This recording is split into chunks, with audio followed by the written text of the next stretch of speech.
गुरु चरण कमलवान गुरु प्यारे गुरु स्वामी साध संगत जीओ वाहिगुरू जी का खालसा वाहिगुरू जी की फतेह। दास साहब ने अपने बहुत ही प्रभावशाली स्पीच के अपन सिख इतिहास के बड़िया घटनावां पोलीटिकल जी सिचुएशन वो बारे जानकारी दी तो सानू जगाउण का उन्होंने यतन किया। दास साहब ने अपने स्पीच के गुरु साहब वालों वक्-वक् जो नगर वसाए गए सन उन्होंने बारे जिक्र किया। मैं उन्होंने दो नगरों की तारीफ जी है वो थोड़े साझी कर रही है जो कि नानकशाही नगर उसका संबंध है। एक तो कीरतपुर साहब का जोड़ा नींव है स्थापना दिवस है वो दो हार का इतिहास के है। दो हार पंचम पातशाह का शहीदी दिहाड़ा है। इसका मतलब ये होया है कि गुरु हरगोबिंद साहब ने अपने पिता गुरु अर्जन साहब के शहीदी दिहाड़े चुनिया कीरतपुर साहब के नींव वास्ते दो हार नानकशाही नगर पंचम पातशाह का शहीदी है। अगला माठोआ आनंदपुर साहब उसका नींव पत्थर इतिहास की तरीक है 21 हार का। 21 हार जी तरीक है वो 6वें पातशाह का प्रकाश दिहाड़ा है। यदा मतलब गुरु तेग बहादुर साहब ने अपने पिता गुरु 6वें पातशाह के प्रकाश दिहाड़े से उस महान स्थान का नींव पत्थर रखा। तो उन्होंने माता जी के नाम से जो दास साहब ने करवाया जग नानकी। सो असी नानकशाही कैलेंडर दोवें तरीखा सूरजी कैलेंडर के मुताबिक 2 हार की तरीक रखी है पंचम पातशाह का शहीदी दिहाड़ा ते 21 हार की जी है वो 6वें पातशाह का प्रकाश दिहाड़ा रखा। जदों गुरु साहबान अपने दोवें सिचुएशन के प्रकाश दिहाड़ा तो शहीदी दिहाड़ा उस दिन वो मना रहे हैं। तो जे असी मनाइए दोनों दिहाड़ियां उन्होंने तरीकों से फिर क्यों कहा जाता कि असं इन्होंने तिलों में लाने असं छुट्टियां बतियां जे इन्होंने तरीका बोल हो जाए असं तो इतिहासक तथ्यों के बेस किया नानकशाही कैलेंडर बहुत काफ़ी सोच तो बाद जी सिचुएशन रीसेंटली हुई है पिछले 4-5 महीने जिसके नाल अपनी कौम के कैलेंडर बारे बहुत जागरूकता आई है जिसके करके अपने जोड़े पंथक धिरां है वो इस मुद्दे पर इकट्ठियां हुई हैं कि सानू नानकशाही कैलेंडर चाहिए। तो वो की समस्या ये सी कि 2014 में 28 दिसंबर को 2 दिहाड़े इकट्ठे आ गए। एक शहीदी गुरु छोटे साहबजादे का वो 8 को आ गए 28 दिसंबर को बिक्रमी कैलेंडर नानकशाही कैलेंडर। दूजी तरीक जी है उस 7वीं जी है जोड़ा चंद्रमा के हिसाब न 10वें पातशाह का प्रकाश दिहाड़ा वो भी 28 दिसंबर को आ गया। भावें वो पहला जनवरी में भी गुरपुरब मनाया जा चुका से 2 बारी गुरपुरब आ गया चंद्रमा के हिसाब से। उत्थे समस्या खड़ी हो गई। सिंह साहब ने कहा 7 जनवरी को गुरपुरब मनाओ मुड़ के 7 जनवरी को बदल के फिर 28 को कर देते फिर 28 को मना दोनों मना रहे। तो मैं 2011 में 17 फरवरी को जथेदार साहब ने ओपन लैटर लिखी सी और उन्होंने डिलीवर कराई सी। उस वे मैं अमृतसर सा उस लिखा सारिया गल्लां कि 2014 में क्या गल होनी है तुसीं विचार लो बिक्रमी कैलेंडर अनुसार जो तुसीं मनाया क्योंकि 2010 के उन्होंने तरीका बदल दिया सारिया सरकारां बिगड़नियां कर दित्तियां। 4 गुरपुरब मेजर ਜਿਹੜੇ ਸੀਗੇ ਉਹ ਸੁਣਿਆਵਲੀਆਂ ਦੇ ਮੁਤਾਬਕ ਕਰਦੇ ਸੀ।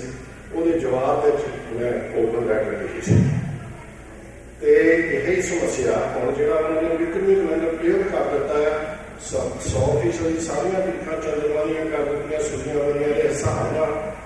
ਉਹਦੇ ਨਾਲ ਜਿਹੜੀ ਸਮੱਸਿਆ 2025 ਦੇ ਵਿੱਚ 27 ਦਸੰਬਰ ਨੂੰ ਮੁੜ ਕੇ ਫਿਰ ਉਹੀ 2 ਦਿਹਾੜੇ ਇਕੱਠੇ ਹੋਏ ਆ। ਛੋਟੇ ਸਾਹਿਬਜ਼ਾਦਿਆਂ ਦਾ ਸ਼ਹੀਦੀ ਦਿਹਾੜਾ ਵੀ ਤੇ 10 ਦਿਨਾਂ ਸ੍ਰੀ ਗੁਰੂ ਗ੍ਰੰਥ ਸਾਹਿਬ ਜੀ ਦਾ ਪ੍ਰਕਾਸ਼ ਦਿਹਾੜਾ ਵੀ ਫਿਰ ਇਕੱਠੇ ਹੋਏ ਆ 2025 ਵਿੱਚ। ਸੋ ਇਹਨਾਂ ਸਾਰੀਆਂ ਸਮੱਸਿਆਵਾਂ ਨੂੰ ਅਸੀਂ ਹੱਲ ਕਰਦਿਆਂ ਨਾਨਕ ਸ਼ਾਹੀ ਕੈਲੰਡਰ ਤਿਆਰ ਕੀਤਾ ਸੀ ਤੇ ਇਤਿਹਾਸਕ ਤੱਥਾਂ ਨੇ। ਸੋ ਸਾਨੂੰ ਜਿਹੜੀ 2011 ਦੇ 2010 ਦੇ ਵਿੱਚ ਇਹਨਾਂ ਨੇ ਸਾਰਾ ਜੋ ਕੰਮ ਕੀਤਾ ਸੀਗਾ ਉਹ ਰਾਜਪਾਲ ਹੋਇਆ ਕਿੱਥੋਂ ਇਹ ਹੋਇਆ ਕਿਵੇਂ ਹੋਇਆ। ਬਹੁਤ ਸਾਰੀਆਂ ਸੰਗਤਾਂ ਵੇਰੀ ਨੇ ਤੇ ਇਹਨਾਂ ਦੀ ਜਿਹੜੀਆਂ ਤਰੀਆਂ ਉਹ ਕੌਣ ਖਿੱਚ ਰਹੇ ਨੇ। ਸਾਡਾ ਜਿਹੜਾ ਕੈਲੰਡਰ ਨਾਨਕ ਸ਼ਾਹੀ ਹੈ ਇਹ ਗੁਰਬਾਣੀ ਦੇ ਆਧਾਰ ਹੈ। ਉਹ ਕਿਵੇਂ ਹੈ? ਗੁਰਬਾਣੀ ਵਿੱਚ ਅਸਾਰ ਦੇ ਮਹੀਨੇ ਤੁਖਾਰੀ ਰਾਗ ਵਿੱਚ ਗੁਰੂ ਨਾਨਕ ਪਾਤਸ਼ਾਹ ਦੇ ਸ਼ਬਦ ਵਿੱਚ ਇੱਕ ਗੱਲ ਹੁੰਦੀ ਹੈ ਰਾਤ ਫਿਰ ਇਸ਼ਾਰਾ ਕਰਨ ਤੱਕ ਇਹ ਮਨ ਪਾਏ। ਜਿਹੜਾ ਰਾਤ ਫਿਰ ਦਾ ਉੱਤਰੀ ਆਟੋਏ ਵਿੱਚ ਜਿਹੜਾ ਆਪਾਂ ਵਸਦੇ ਹਾਂ 21 ਜੂਨ ਨੂੰ ਵੱਡੇ ਤੋਂ ਵੱਡਾ ਜਦੋਂ ਦਿਨ ਹੁੰਦਾ ਹੈ ਤਾਂ ਉਦੋਂ ਸੂਰਜ ਸ਼ਾਮ ਹੋ ਜਾਂਦਾ ਹੈ ਦੱਖਣ ਵੱਲ ਨੂੰ ਜਾਣਾ ਸ਼ੁਰੂ ਹੋ ਜਾਂਦਾ ਹੈ। ਸ਼ਾਮ ਨੂੰ ਕਰਦਾ ਉਹਨੂੰ ਰਾਤ ਕਰਨਾ ਕਿਤੇ ਜਦੋਂ ਅਗਲੇ ਸਾਲ ਮੁੜ ਕੇ ਫੇਰ ਰਾਤ ਫੇਰੇ ਜਾਂ ਮੁੜ ਕੇ ਵੱਡੇ ਤੋਂ ਵੱਡੇ ਦਿਨ ਆਉਂਦੇ ਹਨ ਉਹ ਜਿਹੜੀ ਆ ਉਹ ਸਾਲ ਦੀ ਲੰਬਾਈ ਨੂੰ 29 ਸਾਲ ਕਹਿੰਦੇ ਆ। ਅੰਗਰੇਜ਼ੀ ਵਿੱਚ ਟ੍ਰੋਪੀਕਲ ਕਹਿੰਦੇ ਆ। ਜਿਹੜੇ ਸੂਰਜੀ ਕੈਲੰਡਰ ਆ ਜਿਨ੍ਹਾਂ ਨੇ ਇਹ ਫੈਸਲਾ ਕੀਤਾ ਕਿ ਸਾਡੇ ਸਾਰੇ ਮਹੀਨੇ ਰੁੱਤਾਂ ਦੇ ਵਿੱਚ ਫਿਕਸ ਹੋਣ। ਜੇ ਗਰਮੀ ਦੀ ਰੁੱਤ ਆ ਤੇ ਜੂਨ ਨੂੰ ਸਦਾਈ ਗਰਮੀ ਦੀ ਰੁੱਤ ਹੋਵੇ। ਜੇ ਸਿਆਲ ਦੀ ਰੁੱਤ ਆ ਨਵੰਬਰ ਹਮੇਸ਼ਾ ਵਿੱਚ ਸਦਾਈ ਦਸੰਬਰ ਜਨਵਰੀ ਵਿੱਚ ਸਿਆਲ ਦੀ ਰੁੱਤ ਹੋਵੇ। ਉਹ ਟ੍ਰੋਪੀਕਲ ਈਅਰ ਦੇ ਬੇਸ ਦਾ ਉਹ ਰਾਤ ਮੈਦਾਨੀ ਕਿਰਿਆ ਦੇ ਹਿਸਾਬ ਨਾਲ ਜਿਹੜਾ ਸਾਲ ਆ ਉਹ ਤੇ ਬੇਸ ਦਾ ਨਾਨਕ ਸ਼ਾਹੀ ਕੈਲੰਡਰ ਅਸੀਂ ਉਸ ਤੌਰ ਤੇ ਲੰਬਾਈ ਦੇ ਨਾਨਕ ਪਾਤਸ਼ਾਹ ਦੇ ਜਿਹੜੀ ਬਾਣੀ ਹੈ ਉਸ ਨੂੰ ਬੇਸ ਰੱਖਿਆ ਹੈ। ਇਸ ਵਾਸਤੇ ਵੀ ਨਾਨਕ ਸ਼ਾਹੀ ਕੈਲੰਡਰ ਇਸ ਤਰ੍ਹਾਂ ਹੈ ਕਿ ਨਾਨਕ ਪਾਤਸ਼ਾਹ ਦੀ ਬਾਣੀ ਦੇ ਆਧਾਰ ਲੈਂਸ ਜਿਹੜੀ ਸਾਲ ਦੀ ਹੈ। ਸੋ ਜਿਸ ਵੇਲੇ ਅਸੀਂ ਇਹ ਕੈਲੰਡਰ ਤਿਆਰ ਕੀਤਾ ਤੇ ਪੰਥ ਦੇ ਵਿੱਚ ਬੜੀ ਖੁਸ਼ੀ ਦੀ ਲਹਿਰ ਦੌੜ ਗਈ। 2005 ਦੇ ਵਿੱਚ ਲਾਗੂ ਹੋਇਆ। ਸਾਰਿਆਂ ਤੇ ਰਾਏ ਖੁਸ਼ੀ ਮਨਾਈ ਕਿ ਕੌਮ ਦਾ ਆਪਣਾ ਕੈਲੰਡਰ ਬਣਿਆ ਤੇ ਕਈ ਜਿਹੜੀਆਂ ਸੰਸਥਾਵਾਂ ਨੇ ਸਾਡੀਆਂ ਸਿੱਖ ਵਿਰੋਧੀ ਸੰਸਥਾਵਾਂ ਨੇ ਉਹਨਾਂ ਨੂੰ ਇਹ ਗੱਲ ਨਹੀਂ ਬਚੀ ਕਿਉਂਕਿ ਸਾਡੀ ਆਈਡੈਂਟਿਟੀ ਦਾ ਸਵਾਲ ਹੈ। ਕਈ ਕਹਿੰਦੇ ਨੇ ਜੀ ਕੈਲੰਡਰ ਤੋਂ ਬਿਨਾਂ ਵੀ ਜਿਹੜੇ ਸਾਡੇ ਵਿਰੋਧੀ ਆ ਆਈਡੈਂਟਿਟੀ ਤਾਂ ਸਿੱਖਾਂ ਦੀ ਹੈਗੀ ਆ। ਬਿਲਕੁਲ ਕੋਈ ਸ਼ੱਕ ਵਾਲੀ ਗੱਲ ਸਾਡੀ ਆਈਡੈਂਟਿਟੀ ਹੈ। ਗੁਰੂ ਮਹਾਰਾਜ ਸਾਡੇ ਨੇ ਸਾਡੇ ਗੁਰੂ ਘਰ ਨੇ ਸਾਡੀ ਲੰਗਰ ਪ੍ਰਥਾ ਹੈ ਸਾਡੀ ਡਰੈਸ ਦਾ ਸਾਡਾ ਆਪਣਾ ਸਿੱਖ ਕੌਮ ਦਾ ਜਿਹੜਾ ਰਹਿਣ ਸਹਿਣ ਦਾ ਤਰੀਕਾ ਇਹ ਸਾਡੇ ਆਈਡੈਂਟਿਟੀ ਦਾ ਹਿੱਸਾ ਹੁੰਦੇ ਨੇ। ਪਰ ਇੱਕ ਚੀਜ਼ ਘੱਟ ਸੀ ਉਹ ਸੀ ਕੈਲੰਡਰ। ਜਿਸ ਵੇਲੇ ਕੈਲੰਡਰ ਵੀ ਆਪਾਂ ਤਿਆਰ ਕਰ ਲਿਆ ਇੱਕ ਪੁਸਤਕ ਅੰਗਰੇਜ਼ੀ ਦੀ ਆ ਉਸ ਦਾ ਨਾਮ ਹੈ A Very Short History of Sikhism। ਉਹ ਇੰਗਲੈਂਡ ਦੇ ਵਿੱਚੋਂ ਇੱਕ ਗੋਲੀ ਬੀਬੀ ਨੇ ਲਿਖੀ ਹੈ। ਉਸ ਦੇ ਵਿੱਚ ਤਹਿਰੀਰ ਵਿੱਚ ਇਹ ਲਿਖਿਆ ਹੈ ਕਿ ਸਿੱਖਾਂ ਕੋਲ ਹੁਣ ਆਪਣਾ ਕੈਲੰਡਰ ਵੀ ਹੋ ਗਿਆ ਹੈ ਤੇ ਸਿੱਖ ਧਰਮ ਹਿੰਦੂ ਧਰਮ ਦੇ ਵਿੱਚ ਜਾਗਰੂਕ ਹੋਣ ਦੀਆਂ ਜਿਹੜੀਆਂ ਹਿੰਦੂ ਧਰਮ ਦੀਆਂ ਕੋਸ਼ਿਸ਼ਾਂ ਆ ਉਹਨਾਂ ਨੂੰ ਅਸਫਲ ਕਰ ਦਿੱਤਾ ਹੈ ਕੈਲੰਡਰ ਬਣਾ ਕੇ। ਤੇ ਇਹ ਧਰਮ ਹੁਣ ਮੁਸਲਮਾਨਾਂ ਦੇ ਈਸਾਈਆਂ ਦੇ ਤੇ ਹਿੰਦੂਆਂ ਦੇ ਬਰਾਬਰ ਇੰਡੀਪੈਂਡੈਂਟਲੀ ਖੜਾ ਹੋ ਗਿਆ। ਇਹ ਆਈਡੈਂਟਿਟੀ ਦਾ ਜਿਹੜਾ ਮਸਲਾ ਉਸ ਨੂੰ ਐਪਰੀਸ਼ੀਏਟ ਕਰਦਿਆਂ ਹੋਇਆ ਕਿ ਕੈਲੰਡਰ ਜਿਹੜਾ ਆ ਉਹ ਆਈਡੈਂਟਿਟੀ ਕਿਸੇ ਵੀ nation the identity the important and necessary part ਹੁੰਦਾ ਹੈ। ਮਹੱਤਵਪੂਰਨ ਤੇ ਜ਼ਰੂਰੀ ਅੰਗ ਹੁੰਦਾ ਹੈ। ਉਸ ਤੋਂ ਬਿਨਾਂ ਆਈਡੈਂਟਿਟੀ ਪੂਰੀ ਨਹੀਂ ਹੁੰਦੀ। ਜੇ ਅਸੀਂ ਹਿੰਦੁਸਤਾਨ ਦੇ ਵਿੱਚ ਜਿਵੇਂ ਭਾਰਤ ਕਹਿੰਦਾ ਕਿਹਾ ਜਾਂਦਾ ਹੈ ਕਿ ਧਾਰਾ 25 ਜਿਹੜੀ ਆ ਉਸ ਨੂੰ ਬਦਲੋ ਸਾਡੀ ਆਈਡੈਂਟਿਟੀ ਜਿਹੜੀ ਆ ਉਹ ਹੋਵੇ। ਬਿਲਕੁਲ ਠੀਕ ਆ पर वो दूए पासे वो बंदे कह रहे हैं भी कैलेंडर बिक्रमी होवे तो बिक्रमी कैलेंडर की सिखा का कैलेंडर हिंदू सिखा का साझा कैलेंडर है। बिल्कुल दुनिया के जिन्ने भी एस्ट्रोनॉमर आ सारे बिक्रमी कैलेंडर हिंदू कैलेंडर के नाम लेते हैं। किताबों लिखा गया हिंदू कैलेंडर एक पुस्तक है कि अपनी दो हिंदू विद्वान उन्होंने लिखी है। उस पुस्तक के पंचांग मीमांसा संस्कृत की पुस्तक आ इंट्रोडक्शन अंग्रेजी में लिखी है। उस इंट्रोडक्शन के लिखा कि सानू हिंदुओं अपने कैलेंडर के नाम सानू हिंदुओं ये नहीं कहा कि सानू हिंदू सिखा माना सारा कैलेंडर साझा तो है नहीं उन्होंने। ये जरूर है कि असं वरतते रहे जे किसी को मानवी चीज़ वरत लगे वो तो साडा अधिकार का नहीं बन जाता, ओनरशिप का नहीं बन जाती। सानू कदे भी नहीं कह सकते हो तुसीं साडा कैलेंडर वरतते हो। मैं थोड़ा मजेदार इंसीडेंस दसना जो एक कैलेंडर लागू होया साडे पिंड के नाल वाला साहब उत्थे कमेटी का मैं इंडिया गया कमेटी का कैलेंडर मैनूं मिलिया।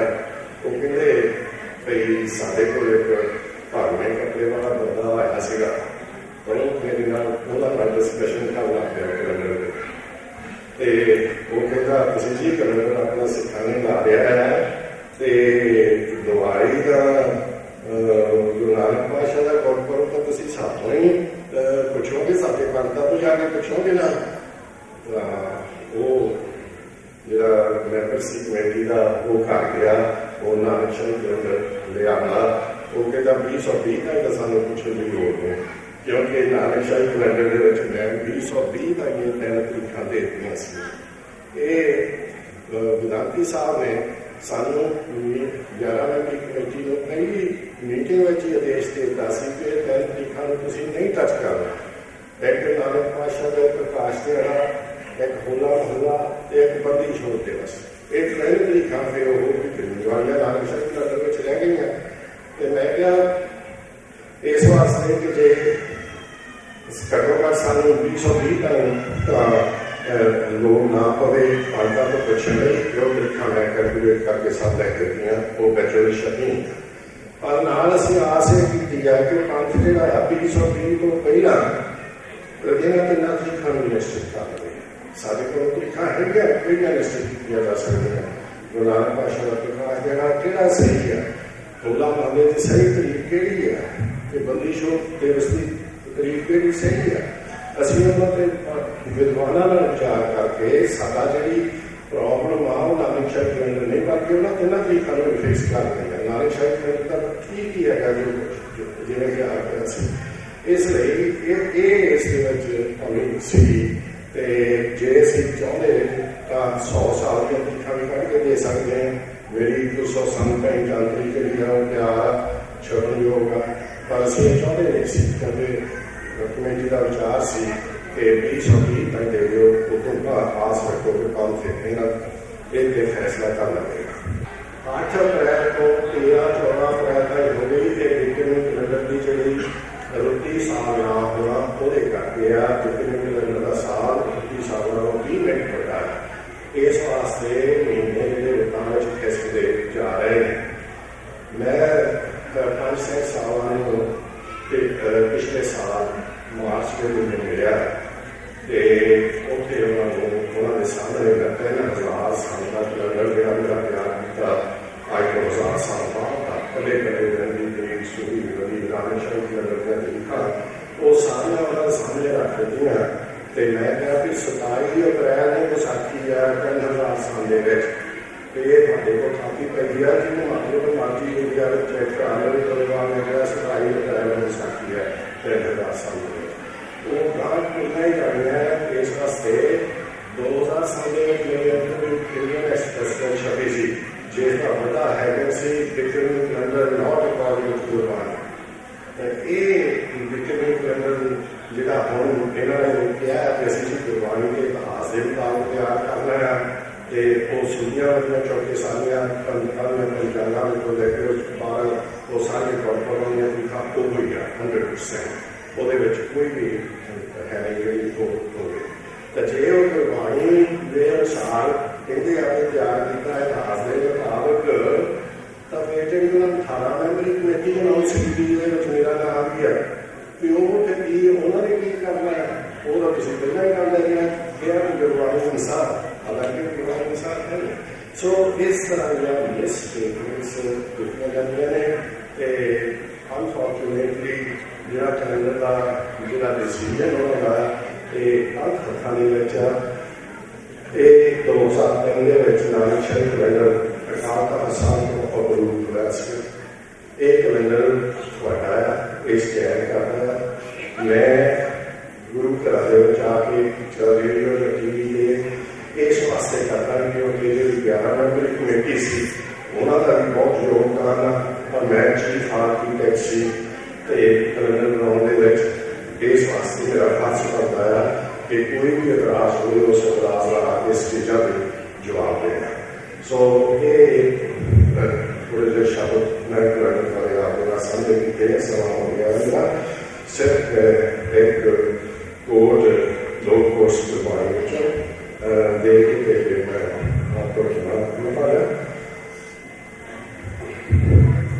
24 ਅਮਾਵਸ ਰਾਜ ਮੰਗਿਆ ਕਾਰਤਿਕ ਵੈ ਉੱਪਰ ਹੈ ਪੰਡਤ 14 ਦੇ ਅਮਾਵਸ ਤਿਥੀਆਂ ਰਾਜ ਕੇ ਆਪਣਾ ਰੋਟੀ ਦਾ ਕਰਦਾ ਹੈ ਕਾਰਤਿਕ ਹੱਥ ਦੇ ਵਿੱਚ ਉਹਦੇ ਦੀਪ ਕਹਿਆ ਲੈ ਉੱਪਰ ਉਹਨੂੰ ਪਤਾ ਹੈਗਾ ਨੌਲੇਜ ਹੈਗਾ ਅੰਦਰ ਪਰ ਉਹ ਕਿਉਂ ਸ਼ਾਮ ਆ ਰਿਹਾ ਹੈ ਤੇ ਸਾਡੇ ਕੋਲ ਤਾਂ ਗਿਆਨ ਦਾ ਸੂਰਜ ਹੈ ਉਹਦੇ ਕੋਲ ਤਾਂ ਗਿਆਨ ਦਾ ਦੀਵਾ ਹੋਊਗਾ ਗੁਰੂ ਮਹਾਰਾਜ ਜੀ ਕਹਿੰਦੇ ਨੇ ਸੋ ਦੂਜੀ ਗੱਲ ਹੈ ਸਤਿਗੁਰ ਵਜੋਂ ਅੰਧ ਵਿਵਹਾਰ ਤਿੱਥੀ ਵਾਰ ਸੇਵਾ ਮੌਤ ਵਿਵਹਾਰ ਇਹ ਤੋਂ ਸਪਸ਼ਟ ਹੋ ਗਿਆ ਕਿ ਸਾਨੂੰ ਜਿਹੜਾ ਤਿੱਥੀ ਵਾਰ ਛੱਡ ਕੇ ਅਤੇ ਜਿਹੜੀਆਂ ਅਸੀਂ ਸੂਰਜੀ ਕੈਲੰਡਰ ਦੇ ਮੁਤਾਬਕ ਕੈਲੰਡਰ ਤਿਆਰ ਕੀਤਾ ਉਸ 'ਤੇ ਪਹਿਰਾ ਲਈਏ ਅਤੇ ਇੱਕ ਮੈਂ ਤੁਹਾਨੂੰ ਭਾਰਤਰ ਹਰੀ ਦੀ ਕੋਚ ਸੁਣਾਉਣੀ ਹੈ ਬਸ ਉਦੋਂ ਬਸ ਮਾਪੀ ਉਹ ਵਿਕਰਮੀ ਕੈਲੰਡਰ ਦੇ ਨਾਲ ਥੋੜ੍ਹਾ ਜਿਹਾ ਸਮਾਂ ਦੇ ਆ ਕਿ ਜਿਹਦੇ ਨਾਂ 'ਤੇ ਵਿਕਰਮੀ ਕੈਲੰਡਰ ਆ ਮਹਾਰਾਜਾ ਵਿਕਰਮਾ ਜੀ ਉਹਦਾ ਮਤਰੇਈ ਦਾ ਪ੍ਰੋਸੀ ਭਾਰਤ ਰਹੇ ਅਤੇ ਉਸ ਨੇ ਸੰਸਕ੍ਰਿਤ ਦੇ 100 ਸ਼ਲੋਕ ਜਿਹੜੇ ਉਹਨੂੰ ਸ਼ਬਦਾਂ ਕਹਿੰਦੇ 100 ਸ਼ਲੋਕ ਉਹਦੇ ਵਿੱਚੋਂ ਇੱਕ ਸ਼ਲੋਕ ਇਹ ਆ ਕਿ ਇੱਕ ਗਿਆਨਵਾਨ ਬੰਦੇ ਲਈ ਇੱਕ ਅਨਸਮਝ ਬੰਦੇ ਨੂੰ ਜਿਹਦੇ ਕੋਲ ਕੋਈ ਗਿਆਨ ਨਹੀਂ ਆਪਣੀ ਗੱਲ ਬਣਾਉਣੀ ਬਹੁਤ ਆਸਾਨ ਹੈ ਕਿਉਂਕਿ ਉਸ ਬੰਦੇ ਨੂੰ ਪਤਾ ਕੁਛ ਨਹੀਂ ਹੁੰਦਾ ਤੈਨੂੰ ਰਸਾ ਤਲੀਮ ਸਲੇਟ ਬਣਾਈ ਹੁੰਦੀ ਆ ਉਹਦੇ ਜੋ ਵੀ ਮਰਜ਼ੀ ਰਹਿੰਦੇ ਅਤੇ ਉਹਨੂੰ ਮਹਾਂਭਾਰਤ ਦੀਆਂ ਕਹਾਣੀਆਂ ਅਤੇ ਭੀਮ ਨੇ ਪੁੱਛੋਂ ਫੜ ਕੇ ਹਾਥੀ ਘੁਮਾਇਆ ਸੀਗਾ ਅਜੇ ਬੰਦੇ ਕਰੇ ਹਾਥੀ ਉਹ ਵੀ ਹੁਣ ਕਹਿੰਦਾ ਸਾਥੀ ਹੈ ਸਾਧ ਬਸ ਸਾਥੀ ਕਰਦੇ ਮੈਂ ਇਸ ਨੂੰ ਗਿਆਨ ਨਹੀਂ ਦੂਜਾ ਸ਼ਲੋਕ ਦਾ ਹਿੱਸਾ ਹੈ ਕਿ ਇੱਕ ਗਿਆਨਵਾਨ ਨੂੰ ਦੂਜੇ ਗਿਆਨਵਾਨ ਨੂੰ ਸਮਝਾਉਣਾ ਉਦੋਂ ਵੀ ਆਸਾਨ ਉਹ ਕਹਿੰਦਾ ਕਿ ਦੋਹਾਂ ਨੇ ਦਲੀਲ ਦੀ ਗੱਲ ਕਰਨੀ ਹੈ ਜਿਹੜੀ ਦਲੀਲ ਚੰਗੀ ਹੋ ਦੂਜੇ ਨੇ ਮਾਰਿਆ ਜਿਹੜੀ ਭਾਈ ਨੂੰ ਠੀਕ ਹੈ ਤਾਂ ਜਿਹੜੀ ਬੋਟਮ ਲਾਈਨ ਉਹ ਸ਼ਲੋਕ ਦੀ ਆ ਉਹ ਇਹ ਆ ਕਿ ਇੱਕ ਲੇਖ ਮਾਤਰ ਗਿਆਨ ਵਾਲਾ ਬੰਦਾ ਆਪਣੇ ਆਪ ਨੂੰ ਪੰਡਤ ਸਮਝੀ ਬੈਠਾ ਹੋਵੇ ਉਹਨੂੰ ਬ੍ਰਹਮਾ ਵੀ ਨਹੀਂ ਸਮਝਾ ਸਕਦਾ ਉਹਨੂੰ ਬ੍ਰਹਮਾ ਵੀ ਨਹੀਂ ਬਣਾ ਸਕਦਾ ਇਹ ਆ ਸਾਡਾ ਨਾਨਕਸ਼ਾਹੀ ਕੈਲੰਡਰ ਦੇ ਇਤਰਾਜ਼ ਕਰਨ ਵਾਲਿਆਂ ਦੀ ਗੱਲ ਲੇਖ ਮਾਤਰ ਨੌਬਤ ਹੁੰਦਾ ਇੰਟਰਨੈਟ ਤੋਂ 2 ਲਾਈਨਾਂ ਪੜ੍ਹੀਆਂ ਅਤੇ ਨਾਨਕਸ਼ਾਹੀ ਕੈਲੰਡਰ ਦੇ ਕਮੈਂਟ ਨੇ ਕਰਨੀਆਂ ਸ਼ੁਰੂ ਕਰਦੀਆਂ ਉਹਨਾਂ ਨੂੰ ਮਨਾਉਣਾ ਜਿਹੜਾ ਹੈ ਨਾ ਜਿਹਨਾਂ ਨੇ ਦਲੀਲ ਮੰਨਣੀ ਨਹੀਂ ਹੈ ਮੈਂ ਨਾ ਮੰਨ ਉਹਨਾਂ ਨੂੰ ਪਾਉਣ ਪਾਊਗਾ ਸੋ ਉਹਨਾਂ ਤੋਂ ਲਾ ਚੁੱਕਾ ਵੀ ਹੈਗਾ ਅਤੇ ਸਿਰਫ ਇਹ ਬੇਨਤੀ ਦੀ ਬੱਚਾ ਇਹ ਮੈਂ ਤਾਂ ਸਿਰਫ ਇੱਕ ਵਰਕਰ ਜਾਂ ਕੰਮ ਕਰਦਾ ਸੀ ਜਿਸ ਨੇ ਕੰਮ ਕੀਤਾ ਅਤੇ ਕੈਲੰਡਰ ਤੁਹਾਡਾ ਆ ਇਸ ਦੇ ਵਿੱਚ ਕੋਈ ਟੁੱਟੀਆਂ ਨਹੀਂ ਇਸ ਵਿੱਚ ਕੋਈ ਗਲਤੀਆਂ